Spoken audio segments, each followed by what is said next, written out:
ಈ ವರ್ಷದ 2ನೇ ಚಂದ್ರಗ್ರಹಣವು ಇದೇ ಆಗಸ್ಟ್ 28ರಂದು ನಡೆಯುತ್ತಿದ್ದು, ಈ ಚಂದ್ರಗ್ರಹಣದ ಪ್ರಭಾವದಿಂದಾಗಿ ಯಾವ ರಾಶಿಗಳಿಗೆ ಯಾವ ಪ್ರಭಾವ ಬೀರಲಿದೆ ಹಾಗೂ ಈ ಚಂದ್ರಗ್ರಹಣವು ಕರ್ನಾಟಕದಲ್ಲಿ ನಡೆಯುವ ಸಮಯ, ಜೊತೆಗೆ ಗರ್ಭಿಣಿ ಇರುವ ಮಹಿಳೆಯರು ಹಾಗೂ ಮನೆಯಲ್ಲಿರುವ ಚಿಕ್ಕ ಮಕ್ಕಳು ಅಗತ್ಯವಾಗಿ ಪಾಲಿಸಬೇಕಾದ ನಿಯಮಗಳು ಏನೇನು, ಈ ಚಂದ್ರಗ್ರಹಣದಿಂದಾಗಿ ಯಾವ ರಾಶಿಗಳಿಗೆ ಏನು ಫಲ ಹಾಗೂ ಚಂದ್ರಗ್ರಹಣದ ಸಂಪೂರ್ಣ ಮಾಹಿತಿಯನ್ನು ತಿಳಿದುಕೊಳ್ಳಲು ತಪ್ಪದೆ ವಿಡಿಯೋವನ್ನು ಈಗಲೇ ಲೈಕ್ ಮಾಡಿ ಹಾಗೂ ಕೊನೆವರೆಗೂ ನೋಡಿ.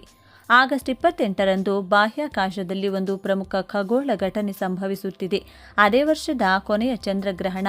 ಗ್ರಹಣ ಎಂದ ತಕ್ಷಣವೇ ನಮ್ಮ ಮನಸ್ಸಿನಲ್ಲಿ ಅನೇಕ ಪ್ರಶ್ನೆಗಳು ಮೂಡುತ್ತವೆ. ಈ ಗ್ರಹಣ ಎಷ್ಟು ಗಂಟೆಗೆ ಪ್ರಾರಂಭವಾಗುತ್ತದೆ?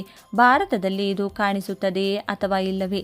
ಗ್ರಹಣದ ಸಮಯದಲ್ಲಿ ಸೂತಕ ಕಾಲ ಇರುತ್ತದೆಯೇ? ಹಾಗೂ ಈ ಬಾರಿ ರಕ್ಷಾಬಂಧನದ ಹಬ್ಬವೂ ಇರುವುದರಿಂದ ಗ್ರಹಣದ ಪ್ರಭಾವ ಹಬ್ಬದ ಆಚರಣೆಯ ಮೇಲಾಗುತ್ತದೆಯೇ?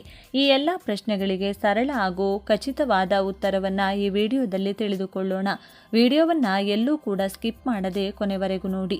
ಮೊದಲನೆಯದಾಗಿ, ವಿಜ್ಞಾನದ ಪ್ರಕಾರ ಸೂರ್ಯ ಮತ್ತು ಚಂದ್ರನ ನಡುವೆ ಭೂಮಿ ಒಂದೇ ಸರಳ ರೇಖೆಯಲ್ಲಿ ಬಂದಾಗ ಸೂರ್ಯನ ಬೆಳಕು ಚಂದ್ರನ ಮೇಲೆ ಬೀಳದಂತೆ ಭೂಮಿಯ ನೆರಳು ಚಂದ್ರನನ್ನ ಮರೆಮಾಡುತ್ತದೆ. ಇದನ್ನು ನಾವು ಚಂದ್ರಗ್ರಹಣ ಎಂದು ಕರೆಯುತ್ತೇವೆ.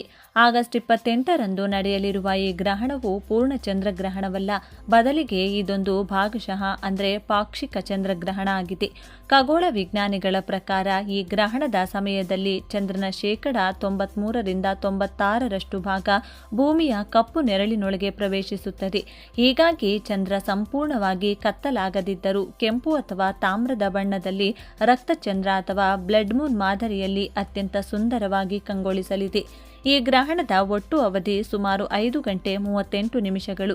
ಭಾರತೀಯ ಕಾಲಮಾನದ ಪ್ರಕಾರ ನೋಡಿದರೆ ಬೆಳಗಿನ ಜಾವ ಸುಮಾರು 6:53ಕ್ಕೆ ಉಪಛಾಯಾಗ್ರಹಣ ಅಂದರೆ ಪೆನಂಬ್ರಲ್ ಹಂತ ಆರಂಭವಾಗುತ್ತದೆ.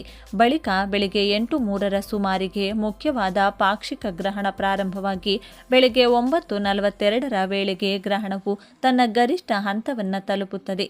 ನಂತರ ಮಧ್ಯಾಹ್ನ 11:21ಕ್ಕೆ ಪಾಕ್ಷಿಕ ಗ್ರಹಣ ಮುಕ್ತಾಯಗೊಂಡು ಮಧ್ಯಾಹ್ನ 12:31ರ ಸುಮಾರಿಗೆ ಗ್ರಹಣ ಪ್ರಕ್ರಿಯೆಯು ಸಂಪೂರ್ಣವಾಗಿ ಕೊನೆಗೊಳ್ಳುತ್ತದೆ.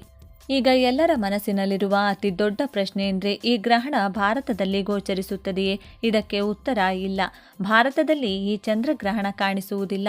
ಏಕೆಂದರೆ ಭಾರತೀಯ ಕಾಲಮಾನದ ಪ್ರಕಾರ ಈ ಗ್ರಹಣವು ಬೆಳಗ್ಗೆ ಮತ್ತು ಮಧ್ಯಾಹ್ನದ ಸಮಯದಲ್ಲಿ ಸಂಭವಿಸುತ್ತದೆ. ಆ ಸಮಯದಲ್ಲಿ ನಮ್ಮ ದೇಶದಲ್ಲಿ ಸೂರ್ಯೋದಯವಾಗಿ ಚಂದ್ರನು ದಿಗಂತದ ಕೆಳಗಿರುತ್ತಾನೆ. ಹಾಗಾಗಿ ಭಾರತದಲ್ಲಿ ವಾಸಿಸುವ ನಮಗೆ ಈ ಗ್ರಹಣವನ್ನು ಬರಿಗಣ್ಣಿನಿಂದ ನೋಡಲು ಸಾಧ್ಯವಿಲ್ಲ. ಹಾಗಾದರೆ ಈ ಗ್ರಹಣ ಎಲ್ಲೆಲ್ಲಿ ಕಾಣಿಸುತ್ತದೆ? ಉತ್ತರ ಅಮೆರಿಕ, ದಕ್ಷಿಣ ಅಮೆರಿಕ, ಯುರೋಪ್ ಹಾಗೂ ಆಫ್ರಿಕಾದ ಕೆಲವು ಭಾಗಗಳಲ್ಲಿ ಈ ಅಪರೂಪದ ಚಂದ್ರಗ್ರಹಣ ಸ್ಪಷ್ಟವಾಗಿ ಗೋಚರಿಸಲಿದೆ. ಹಿಂದೂ ಧರ್ಮ ಮತ್ತು ಜ್ಯೋತಿಷ್ಯ ಶಾಸ್ತ್ರದ ಪ್ರಕಾರ ಗ್ರಹಣದ ಸಮಯದಲ್ಲಿ ಸೂತಕ ಕಾಲ ಪಾಲಿಸುವುದು ವಾಡಿಕೆ. ಆದರೆ ಶಾಸ್ತ್ರಗಳ ಪ್ರಕಾರ ಒಂದು ನಿಯಮವಿದೆ. ಗ್ರಹಣವು ನಾವು ವಾಸಿಸುವ ಸ್ಥಳದಲ್ಲಿ ಕಣ್ಣಿಗೆ ಕಾಣಿಸಿದರೆ ಮಾತ್ರ ಅಲ್ಲಿ ಸೂತಕ ಕಾಲ ಅನ್ವಯವಾಗುವುದು. ಆಗಸ್ಟ್ 28ರ ಚಂದ್ರಗ್ರಹಣವು ಭಾರತದಲ್ಲಿ ಗೋಚರಿಸದಿರುವುದರಿಂದ ಭಾರತದಲ್ಲಿ ಯಾವುದೇ ರೀತಿಯ ಸೂತಕ ಕಾಲ ಅನ್ವಯಿಸುವುದಿಲ್ಲ. ಇದರ ಜೊತೆಗೆ ಈ ಬಾರಿ ಅದೇ ದಿನ ರಕ್ಷಾಬಂಧನದ ಹಬ್ಬವು ಬಂದಿರುವುದರಿಂದ ಅನೇಕರಲ್ಲಿ ಗೊಂದಲವಿತ್ತು. ಗ್ರಹಣದಿಂದಾಗಿ ರಾಖಿ ಕಟ್ಟಬಹುದೇ ಅಥವಾ ಇಲ್ಲವೇ ಎಂಬ ಅನುಮಾನ ಪ್ರತಿಯೊಬ್ಬರಲ್ಲೂ ಇತ್ತು. ಆದರೆ ಸೂತಕ ಕಾಲ ಇಲ್ಲದಿರುವುದರಿಂದ ರಕ್ಷಾಬಂಧನ ಹಬ್ಬದ ಆಚರಣೆಗೆ ಯಾವುದೇ ಅಡೆತಡೆ ಅಥವಾ ನಿಯಮಗಳಿರುವುದಿಲ್ಲ. ಸಹೋದರಿಯರು ತಮ್ಮ ಸಹೋದರರಿಗೆ ಯಾವುದೇ ಭಯವಿಲ್ಲದೆ ಎಂದಿನಂತೆ ಪ್ರೀತಿಯಿಂದ ರಾಖಿ ಕಟ್ಟಬಹುದು. ದೇವಸ್ಥಾನಗಳ ಬಾಗಿಲುಗಳು ಕೂಡ ತೆರೆದಿರುತ್ತವೆ ಮತ್ತು ದಿನನಿತ್ಯದ ಪೂಜೆ ಪುನಸ್ಕಾರಗಳನ್ನು ಮಾಮೂಲಿಯಾಗಿ ನೆರವೇರಿಸಬಹುದು. ಗ್ರಹಣ ಬಂದ ತಕ್ಷಣವೇ ಸಮಾಜದಲ್ಲಿ ಅನೇಕ ಮೂಢನಂಬಿಕೆಗಳು ಹರಿದಾಡಲು ಪ್ರಾರಂಭಿಸುತ್ತವೆ.